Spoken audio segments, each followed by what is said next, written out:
Alright, this is John Colo at DiscountJuicers.com. Today we have another exciting episode for you, and in this episode we're going to go ahead and read some comments I got from one of my customers who purchased the VSJ843 from me. She calls it a nightmare.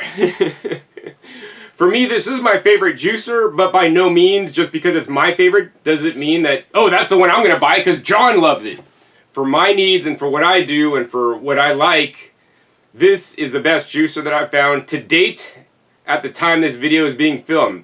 Please be aware that may change in the future, and should it change in the future, I will have a new video with my new favorite juicer. That being said, this has been my favorite juicer for a long time. Put a link down below why this is my favorite juicer. That being said, this machine needs to be used properly, and although it's my favorite juicer, I'm not going to tell you it should be the juicer you get. Everybody's needs are different, especially depending on your juice recipe. You know, some juice recipes may do well in this, and some may really fail in this machine. So you got to make sure your juice recipe will juice properly in this machine. A good standard video I made is called Juice Like a Pro in Any Vertical Slow Juicer. Make sure you watch that video before you purchase the VSJ843 or any other vertical juicer. All vertical juicers can have the issue of pulp getting clogged on the right angle turn as it comes out of the machine, and that's a big stoppage point. Anyways, let's go ahead and read this email. Hi, hello there. I'm still having trouble with my juicer getting clogged, and it is making juice a nightmare. I was wondering if the inserts need to be replaced. There's an insert here on the bottom that pops out a little black plug. That black plug, usually I've never seen that go defective or cause issues myself personally. Let's see here. Or if I could return it and put it towards another juicer. I was looking at the Pure Juicer. Alright, the Pure Juicer is a $2,300 juicer. And while the screen can get clogged a little bit with like celery or stringy greens, or actually I got it stuck on ginger yesterday, that generally doesn't clog and is going to work pretty much hassle-free. But it's also $2,300. Let's see. Before I purchase that juicer, I will still have to do the Omega that looks like the meat grinder, so she has a horizontal Omega, and that does not get clogged. You could put the worst stuff in there, doesn't get clogged. I put mature okra that would break this machine, it juices it fine. So, here's the thing, every juice has its pros and cons, and I want you guys to remember that. Let's see, I was buying this on your video recommendations. I thought it would work better, but honestly I went from juicing 4 times a week to nothing at all. I want to reiterate that it worked fine at first when using all your methods and suggestions, but after a few months, it works like crap. So I really need some help, as I do want to juice without the frustration. Thanks in advance, and thanks for your help. Alright, so here's the thing. I don't know how people use their juicers, and it doesn't make a lot of sense to me that it would work good in the beginning and then later it would not work due to any change of the juicer itself. That being said, depending on when you purchase the juicer, and when you're buying the produce in the store, the produce quality changes. So if you have like fresher quality produce, say in the winter time, for example, things are more crisp, things store well, they're not in hot refrigerated trucks that are drying out. Some of the vegetables are, could be more fresh or crisp, or the texture could be different, or more firm, or more soft, or not as dehydrated.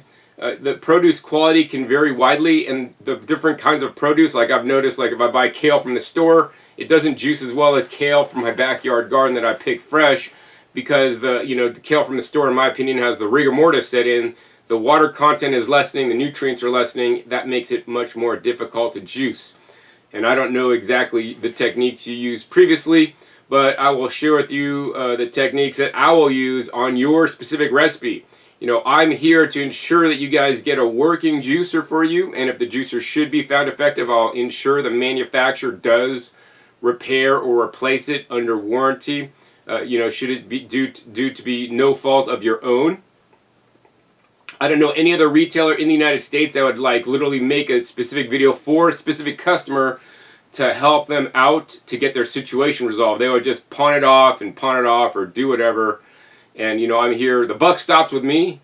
And so that's why I encourage you guys, if you guys are looking to buy a juicer, buy it from me at DiscountJuicers.com. I'm here to support you guys. I'm a juicer for life. I literally juiced like a gallon of carrot, beet, ginger, apple myself yesterday. Oh, and red cabbage. You know, and I juice almost every day, not every day, but almost every day I'm juicing something. You know, a couple days ago I juiced like a gallon of cactus fruit juice, and I made like cucumber, jicama, what was it? Cucumber, jicama, I don't know. Oh, watermelon juice. Oh, I got all kinds of, my whole fridge is full of juices. So now I get to make yet another one. The other thing very important is I want you guys to consider your recipe. Some recipes will do well in the VSJ and some won't, or in any vertical juicer for that matter. Alright, so there's specific procedures you have to use when using the VSJ. Other juicers are not as finicky, or actually any other vertical juicer. It's like if you have a recipe for a cake, right? And you got all the ingredients for the cake, and if you just haphazardly mix them together without following the right order, or putting in the oven at the right time, at the right temperature, right? You got to follow all the ingredients of a recipe to make the recipe turn out like the intended, person that made the recipe wanted it to. Likewise, with juicing, many people come up with their own juice recipes, and that's great, but you need to juice them in a certain way, and that's what I try to share in my video. And some ingredients are more difficult to juice than others. So we're going to go over all the ingredients in this, and then I'm going to pull out each ingredient one at a time out of this big bowl, and I'm going to prep them for you guys in front of you guys so you guys can see what it takes to juice this specific recipe in the VSJ843. Alright, so now we're going to go ahead and run through the recipe real quick. We got 1 pineapple, we got 2 bunches of curly kale here. We got, I can't pull them all out, but we got like, let's see here, I think we got 6 cucumbers, or 5 or 6 cucumbers. We got 1 lemon, we got 7 carrots, we got 2 broccolis, and we got 2 celeries, and we got 2 heads of romaine hearts. I guess you could use romaine. I like romaine hearts. They're more watery, and they juice easier than regular romaine. But the process is the same. Alright, so you guys can see the recipe. Now, here's the thing. There's several ingredients in this recipe that can cause issues, including most of the vegetables in here, and the fruits, actually, believe it or not. So pineapple is probably one of the worst fruits that can give you problems in a VSJ or any vertical juicer. It's the core that really can give you issues. So I'll show how to process this. I'll put a link down below if you want to juice pineapple alone. So this could be problematic. Now the other thing is the produce quality varies widely. Maybe you go to the store one week and the pineapples are all soft, right? If the pineapples are soft, you could push into it like you could feel an avocado when it's ripe. That's not a good pineapple. You want to pick the hardest, firmest pineapples. You want green pineapples to juice. They're going to juice better than the ones that are nice and soft and mushy. Do yourselves a favor. If you guys need to get a nice, soft, and mushy pineapple, blend it up into smoothies, make sorbet out of it, or just eat it fresh and whole because it's probably going to be sweeter, right? We want to juice the hard ones. Very important. Something like the kale, right? This kale has a lot of stalk on it. My kale that I grow at home doesn't have this much stalk on it. These stalks can jam up the juicer, cause big issues. Especially, if you just miss cutting it by a few inches or something, and you don't cut it right, then the whole recipe is blown because of the kale. Likewise, other leafy greens, including kale, collard greens, even things like spinach, things that have long strings on them, can be problematic in a vertical juicer, right? Let's not even talk about broccoli. I barely ever juice broccoli. I think this is the first time I juice broccoli, actually. I don't juice it a lot. But the stalk of the broccoli is very problematic for juicers. The top so much, the florets not so much, but the stalk can be very problematic. This could also cause clogs and jams in your juicer, so it needs to be properly pre-cut. Luckily, carrots. Carrots are our savior. Unfortunately, this recipe is very shy on carrots. It only has 7 carrots. Carrots are what's known as pusher vegetables and help push all the softer stuff, all the stuff that can get stuck in the juicer through the juicer. And since there's not a lot of carrots in this recipe, that can be a problem. So if I did anything, I would, juice a handful of whatever I'm juicing and then always juice a carrot after it. Have a lot more carrots. You could also use beets, and that will help the recipe out a lot as well. Next, cucumbers. Yes! You're like, John, how could cucumbers be problematic, right? They're a fruit. They're soft. Cucumbers can be quite soft. These are standard market mark cucumbers. Look at these, man. I could bend these cucumbers because they're so old, right? They come from Mexico or organic or whatever, right? Cucumbers like this that are soft can be problematic to juice because they're not crisp. Things that are soft tend to mush more, make more mush. When it makes more mush, it doesn't tend to juice well. So my suggestion to you guys is buy Persian cucumbers or buy English cucumbers, and make sure when you buy them they're hard, firm, and crisp. Try to avoid buying the standard Market More cucumbers. I think these are dumb cucumbers myself. Sorry, cucumber. I don't like calling people dumb or vegetables dumb. But these are dumb cucumbers. I barely buy them at the store. They got bitter skins. I think they're nasty. You know, I get mostly Armenian cucumbers these days from a local farm. So, my opinion on cucumbers. Alright, celery. Celery juice is great in the vertical juicer. I have a video down below where I juice celery in a vertical juicer in the VSJ. You can do fine, but you need to properly pre-cut it or it can be a nightmare. Same thing. This has long strings. I mean, I could probably pull out a string here. Let's see if I could pull out a string here. Look at this string here. These strings can be problematic for your teeth, get stuck in your teeth, but they could also get stuck in the juicer. It could be a big problem if it's not properly pre-cut, which I will show you guys in a minute. Luckily, the romaine hearts, once again, it's another savior. Romaine hearts juice fairly easily. They're not all stringy like celery. Probably should pre-cut them a little bit, but for the most part, I don't even tend to cut my romaine up.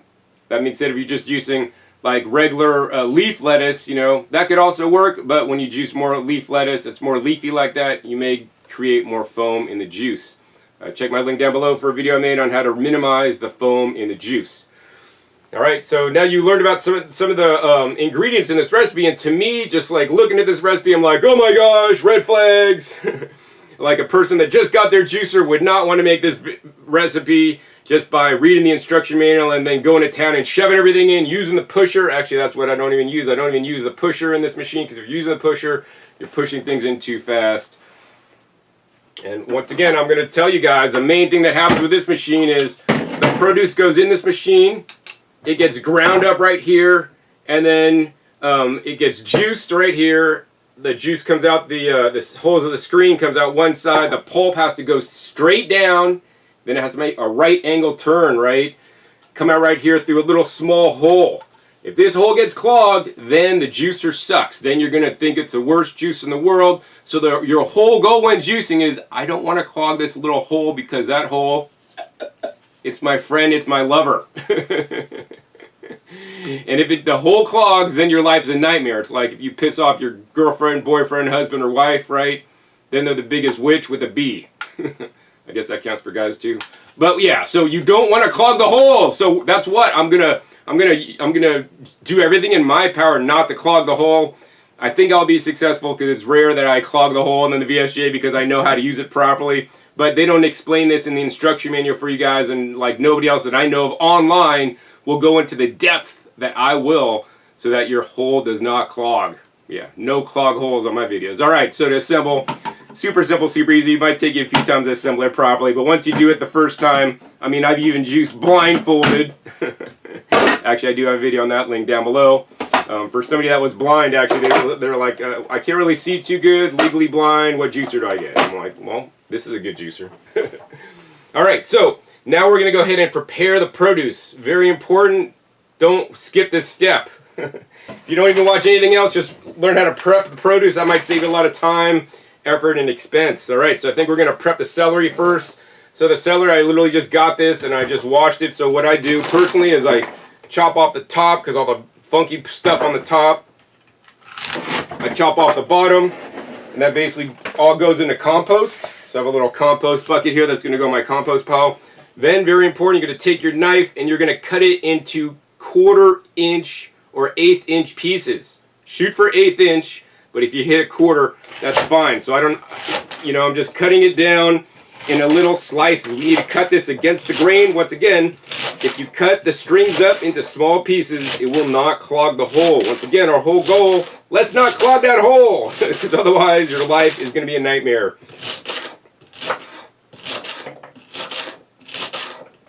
Alright, so you guys can see I got all that celery chopped up into little slices. This is how big I chopped them, and that's what happens, and that's how you want to chop it so that you are successful. We will then put it in a bowl. One of the worst things you could do is pre-chop everything, because some things do not need to be pre-cut, actually, and then mix it up in the bowl.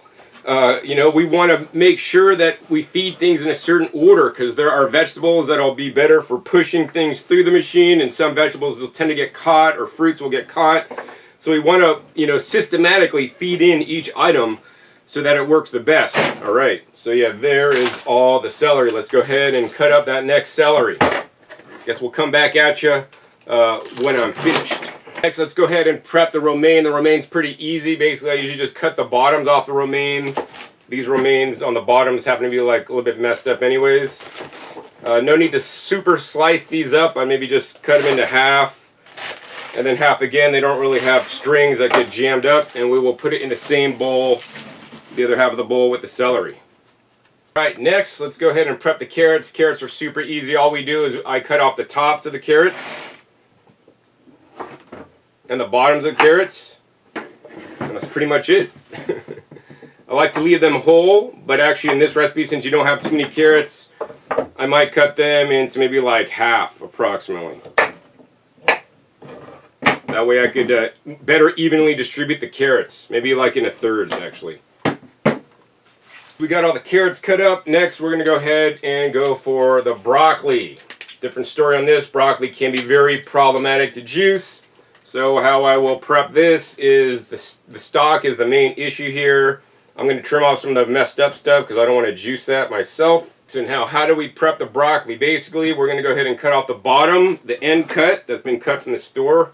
That's gross. And then what you have to do is you have to pre-cut this just like you pre-cut your celery. So we want to do 1/4 inch slices of the broccoli stalk. Very important. These strings in these broccolis could really jam up the juicer. I like the same technique would also have to be used on kohlrabi, which is basically an engorged stem of a brassica family plant. And we're going to cut, you know, pretty much a similar all the way up as far as we can to the stalk. Now, once you get to the florets, you know, like if it's this part, you got to still cut this. So I'm going to probably try to go 1/4 inch optimally. And the florets could be almost leaving whole. Alright, so once we do that, then we're going to go ahead and put this in its own little container. Alright, other half, same thing. Once again, we're going to go ahead and cut it into 1/8 inch slices down the stalk. Very important. I say 1/8 inch, but if you go 1/4, it's probably fine. But once again, always the thinner the better. Once again, we don't want to clog that hole up. Broccoli is not something, actually I don't think I've ever juiced in the VSJ, and it's something I rarely juice at home myself. I would much rather juice leafy greens personally. Alright, anyways, we got that pre-cut, and let's go ahead and put that in the bowl now. Let's see, next up, the cucumbers are very easy. So I basically just cut off the little point where they cut it from the vine. I'll probably just slice these down the lengthwise and then cut them in half again, right? No need to dice these guys up. Some things the juicer is going to do fine processing, and if you cut it up too small, it's not good, because when you allow some things to go in whole, it kind of helps to crush up and grind and put some nice large pulp particles to help push things through. In this case, the cucumbers are kind of watery, so they kind of just help like flush the machine through, and hopefully you're getting cucumbers that are nice and firm. Once again, soft cucumbers that are bendy, no go. They're really not good. Alright, we got all the cucumbers prepped. I think now we're down to all the kale. So the kale, once again, probably could be one of the most problematic things you juice. If you just try to put the whole kale in, like most people might think, it could be really disastrous. So for me, personally, I'm going to, number one, cut off the little end cuts that came from the store, because I don't want those. They're kind of nasty. And then we have to basically pre-cut the kale just like we did the celery. So I basically will put this, let me see if I can grab another piece here. We're going to go ahead and do a chaffinade. So we're going to hold this together as one unit, make sure all the stems are going one direction, because we want to cut against the grain and cut it into the little slices like we did on the celery. So we're just going to go ahead and go down the line. I prefer dinosaur kale because they tend to be a little bit less stocky than this, you know, curly kale that's out of control. And if you want actually kale that's healthier than the standard green kale, it would behoove you to get the red kale.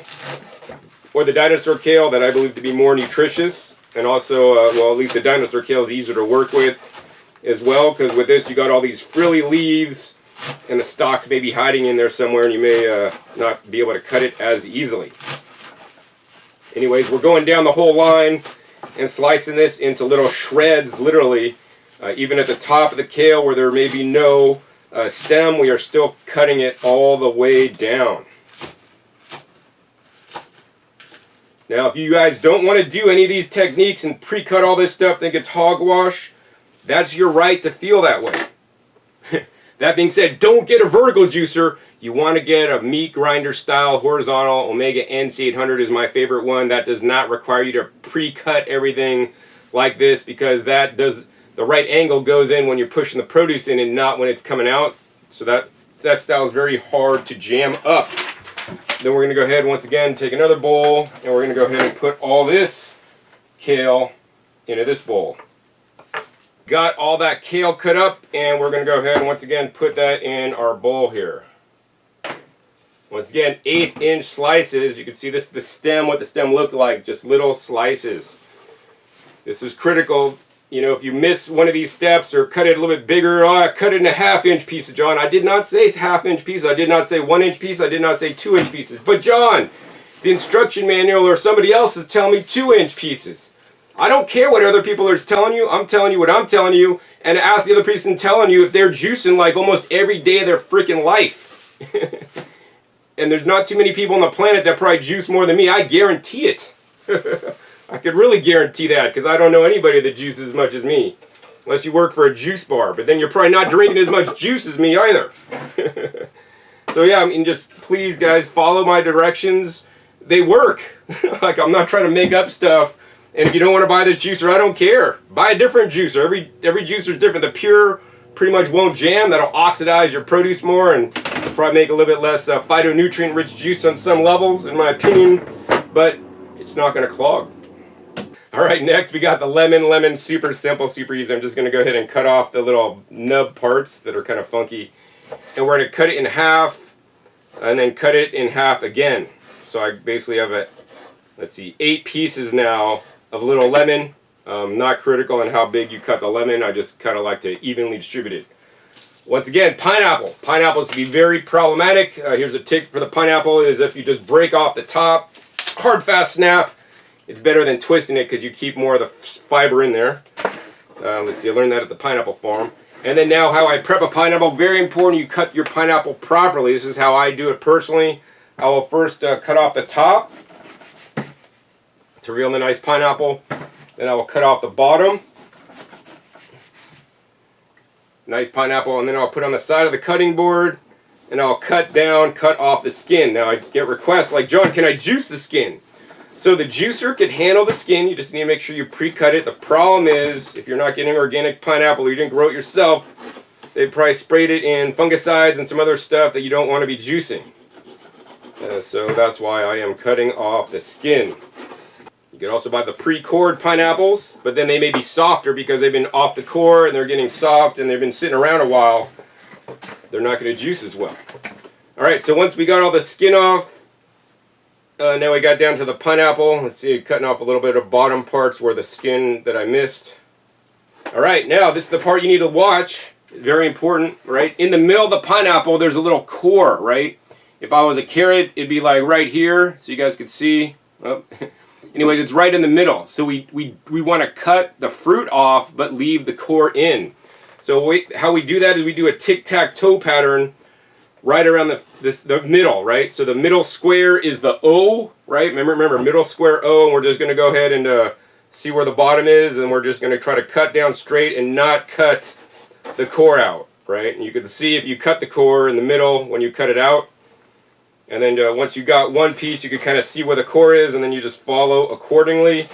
And you know, you want to keep the core separate, very important. So you can see we have a center core. You can see a little round circle on the bottom, little round circle on top. This is where all the nutrients go into the pineapple. So now on these pieces will juice relatively easily. They may make a mushy juice if it's not firm in stuff. So basically I just cut these into slices so that they will fit in the machine.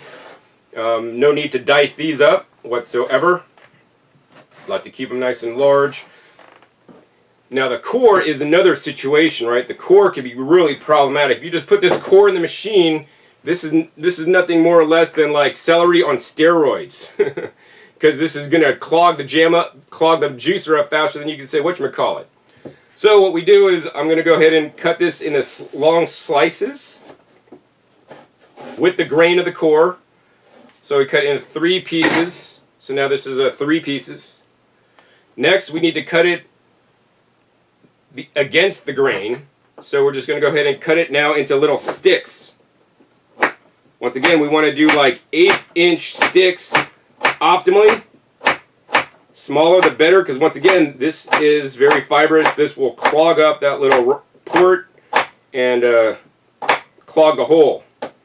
Once again, we don't want clogged holes in the John Kohler Discount Juicer Show. Worst thing for a vertical juicer. Alright, so you guys can see we cut that up, little pieces, little slices against the grain. So now, you can see what we got, what we have. We got a lot of different things cut up in little containers, right? Everything's pre-cut, everything's out. So you want to see, make sure you can see everything on there. Got the kale, got the celery, got the romaine, got all the cucumber, got the broccoli here, got the pineapple fruit, the pineapple core, the lemon, and the carrots. So now, once we're all prepped, now we get to juice. Alright, so now we're all set up and ready to juice in the Omega VSJ843. I happen to have the round one, but the round one works identically to the square one. I think the square one is only in stock now. I'm not sure if the round will be more available in the future. It's basically the same exact thing. The only difference is the motor casing, linked down below. If I remember to a video where I compare the round versus the square, but they both work the same exact way. All the top set parts right here are identical, only the plastic molding for the motor case is different. Okay, so the goal here now is we have a few different textures. We have pusher textures. I would consider the pusher textures things like the carrots and the beets predominantly. There's very few carrots in this recipe, so that may be problematic. We then have a soft texture, such as the cucumbers, the pineapple, and the lemon. These are a soft texture that tend to mush up in the machine. So optimally, if you just did a soft texture and a firm and a pusher vegetable, like if you did a cucumber carrot mix, like cucumber carrot, cucumber carrot, cucumber carrot, and you had even amounts of each, like 1 piece of this, 1 piece of that, it would work beautifully, right? But to add into the mix, now we have other things such as the kale. So the kale are leaves. The leaves can tend to make a lot of foam if you're juicing them straight. That's why you want to always put some leaves in, and then follow it with something like watery, and then follow it with something like a pusher vegetable. So we have the leaves that could jam up if you're not pre-cut them properly. We also have the nice watery romaine that'll just kind of help push things through to some extent. But the celery is going to be our main pusher vegetable in here. I don't usually call it a pusher vegetable because this could also cause big problems, but because we have 2 heads of celery in here, that can help push things through along with the carrots. That being said, my recommendation would be to add more carrots or beets to be able to include those more in the rotation. Finally, we have the broccoli. Broccoli could also be a pusher vegetable, but it could also be a problematic vegetable. So you'll see that I'm just going to pick one of each kind of thing, put it in, and then keep doing round robin. So we'll do 1 piece of this, 1 piece of that, a little bit of this, a little bit of that, a little bit of that, a little bit of that, and keep rotating through until we're done. So actually, just let's get started. So I think first off, I want to put in some kale. So we're just going to go ahead and grab like a big bunch of kale. And we're going to go ahead and put that in the machine, right? After the kale, then I think I will go ahead and put in 1 piece of pineapple. All this should basically drop into the machine without you having to push it. Then I will go ahead and take a small handful of the celery. That will help to push in the machine as well. Alright, so as you guys can see, we got the juice coming out now. So let's see, now what do? Now I'm going to start with something like the kale once again. We're going to come back to the kale because it's the soft stuff.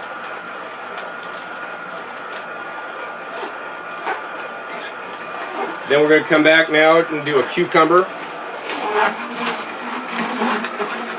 Now we're going to go ahead and do some of the broccoli discs, right?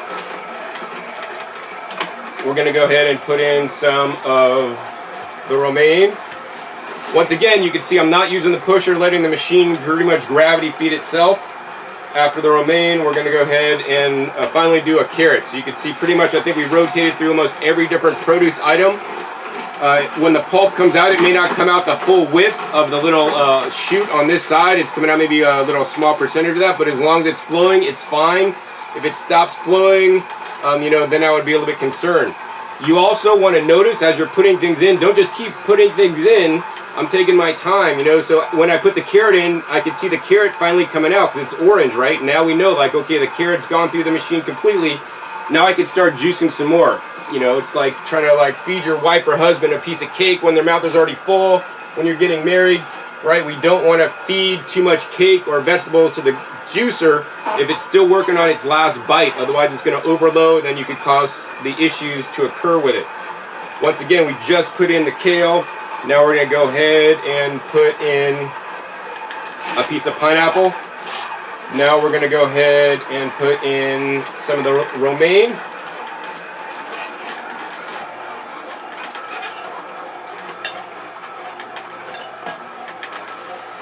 Let's see, now I'm going to go ahead and put in some broccoli flowers. Put in some broccoli flowers here.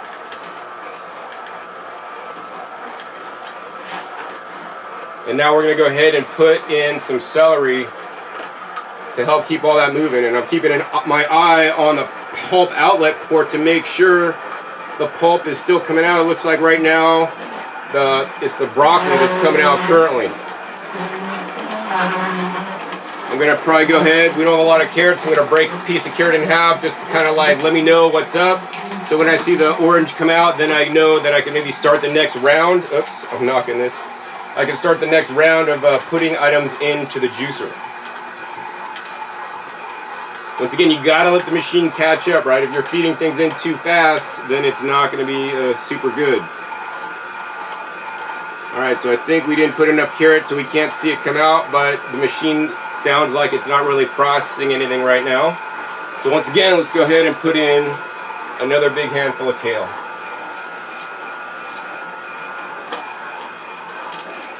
Now the reason why I like the VSJ is because once you have everything pre-cut, right, this is a continual process. It pretty much does not jam or get clogged if you're doing it properly. And you could continually juice. You know, I've juiced continually this way for like up to 1 to 2 gallons. All right, so let's see, we got the kale in. Let's go ahead next and go ahead and drop a cucumber in there. Once again, we want to give it some time to let the process the cucumber before we put the next item in. In this case, I think we're going to go ahead and put a lemon in, so I'm going to put a lemon in. And then we're going to go ahead and put some mixed broccoli flour with the sliced stems. Going to go ahead and put in a little bit of romaine so you can really see how we're rotating the ingredients. And we're putting in a little bit at a time. And the pulp is just still flowing out without an issue. I'm keeping an eye on that to make sure it's not clogging. Let's see, and then finally, we're going to go ahead and put in a handful of the celery that should help push everything out of the machine.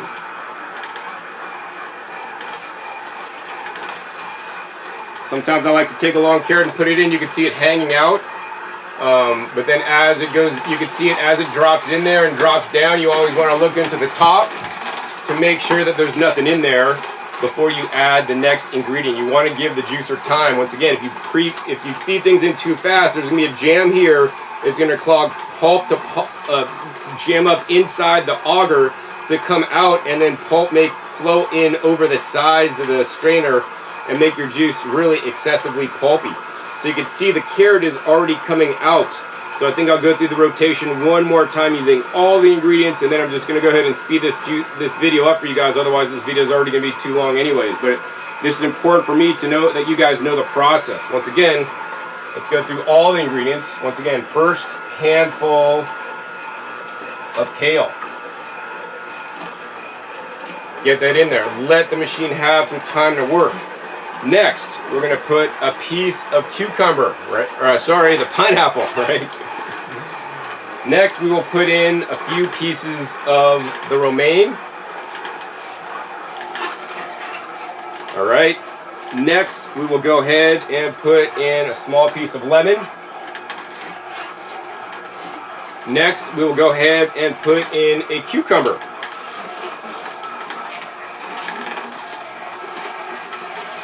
Next, I will go ahead and put in some rounds of the broccoli. Just a few, right? We're trying to like pile everything in. And then I'm going to taste a nice heaping handful, right? Very important heaping handful. Just be generous with the celery, because that's helping make this machine work. You can see the pulp coming out, right?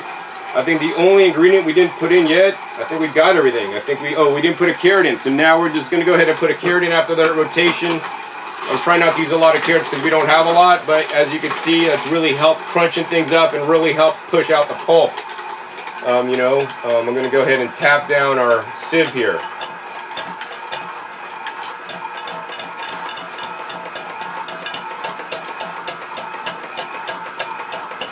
So as you guys can see, that was one whole rotation with all the different ingredients. And now all I get to do is I get to keep repeating that rotation. Handful of this, one of those, a little bit of this, a little bit of that, until we're done. And I'm going to speed this up for you guys, since this will be pretty much uneventful, since you saw how the rotation works. And we're going to come back at you when I'm finished.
As you guys can see, we got 2 quarts of juice so far.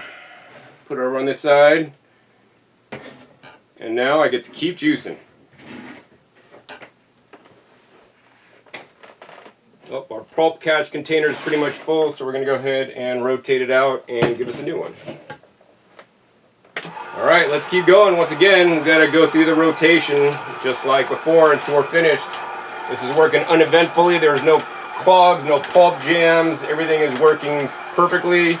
This is how I expect it to go for you, should you follow my exact same directions and process. Very important. If you're not a detailed-oriented person, you might want to skip this juicer. You might want to get an Omega NC800 or other horizontal auger model that you don't have to do all this kind of like prep work and follow the specific recipe for preparation and for juicing. And that's alright. Some of you guys don't want to have to think about all these things. You just want to be able to put the stuff through the juicer, push it through, and have it be done. The reason why I like the VSJ is because once you get it all going like this, it's a continual process, and you don't have to sit there and push things in. I personally hate pushing things into juicers. It's probably one of the things I hate most in life. So I'm glad I don't have to push things in with this machine. I just drop it in and the machine handles it, right? I personally would rather pre-cut things, but some people don't want to pre-cut. They don't want to order. They don't want to think about it. Do yourselves a favor and get a horizontal auger style juicer that it has a very low learning curve. They're very hard to mess up. Although that being said, that juicer doesn't handle, like if you did a lot of cucumbers or pineapple or apples, not going to do so well.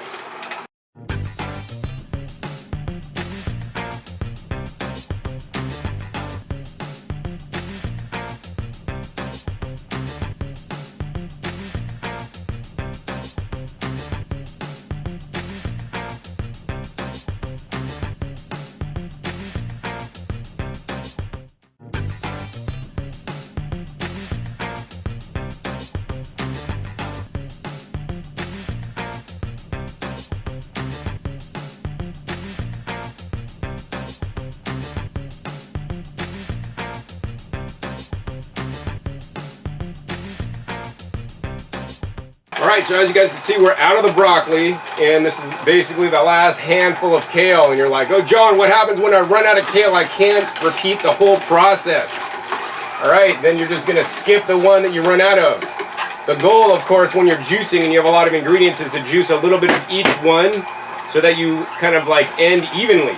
As you can see, I have still, you know, a fair bit of celery left and a whole bunch of the soft stuff as well as a few carrots here. So we're just going to go ahead and continue, and probably since I don't have that much celery, I'm going to probably put now, going to change the formulation to like maybe like one cucumber, one pineapple, and some celery, and then maybe a carrot every couple ones of those I do. So we're just going to kind of improvise, but you got to make sure you don't end on cucumbers or the pineapples alone. Generally, you want to try to always end with carrots or the celery. So we got one cucumber, one pineapple. We're going to go ahead and put a handful of the celery in there. That's going to help keep all that soft stuff pushing through. And then we're going to go ahead and put a carrot. Looks like that's still going. Some of this is jammed up, but a little part of it's still all coming out. That's good. And it looks like we almost got like another 2 quarts here. So I'm just going to go ahead and repeat until we run out, and we're going to come back at you when I'm all done.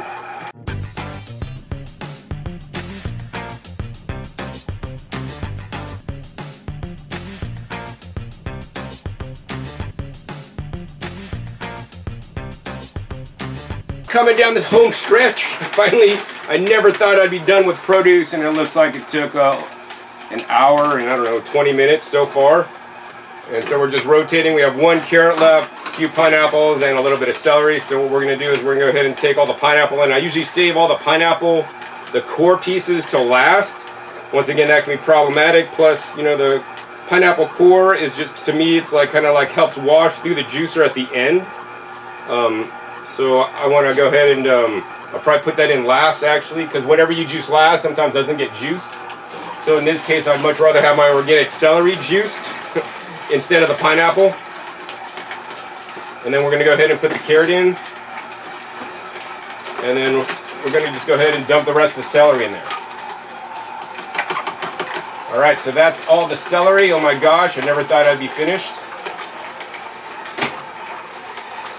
And then we got the rest of the pineapple core.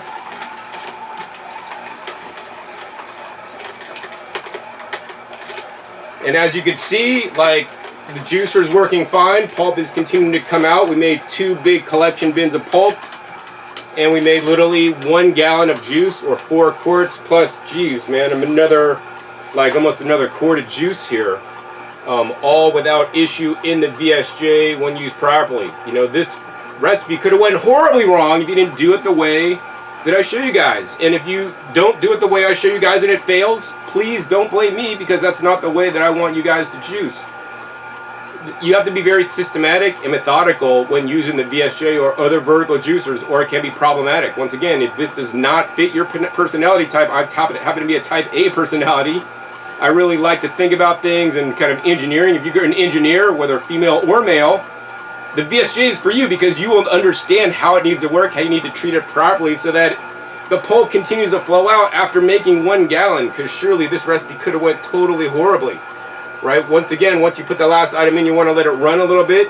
Now we're going to shut it off. The motor body is warm. Once again, this machine does have only a half-hour duty cycle, so you're not really even supposed to use it this long.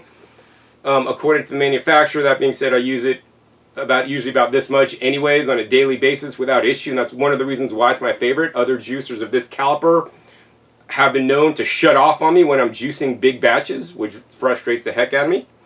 And now I want to show you guys actually what this looks like. So you should be able to lift this off fairly easily. I like to tip it up, get any juice out, and this top should come off very easily.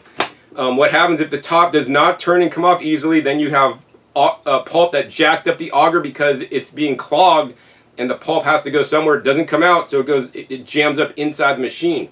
We pull this apart. You can see there's not a lot to clean underneath there. This machine takes me 3 minutes to clean. Once again, we're going to go ahead and pull this out. You can see, oh, John, there's a couple pieces of, pineapple that didn't get juiced. I said the last thing sometimes doesn't get juiced, but you can see for the most part, this auger is fairly clean. There's like 1, 2 pieces and some remnant that did not get juiced. We do have some buildup under the auger. That's completely normal. Next, inside here we got the juicing screen. This juicing screen is pretty clear, and you clearly see on the bottom here is the pineapple that we last put in that was starting to grind up and get extracted and juiced out.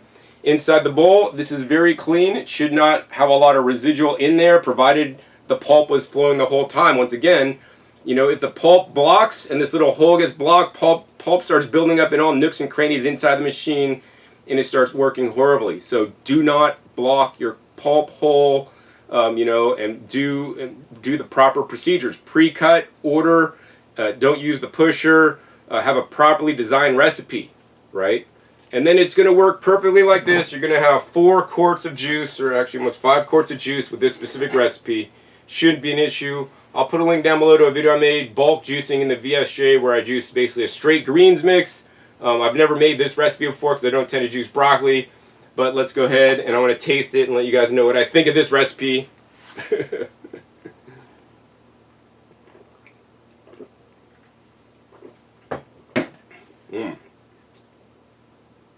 So my personal opinion, I drink juices every day, but I don't make juice recipes like this because I do my own thing. I do mostly roots, or I do all greens, and I don't do kale from the store. Like, I don't do kale. I mean, I have a whole kale, collard greens always in my garden year round.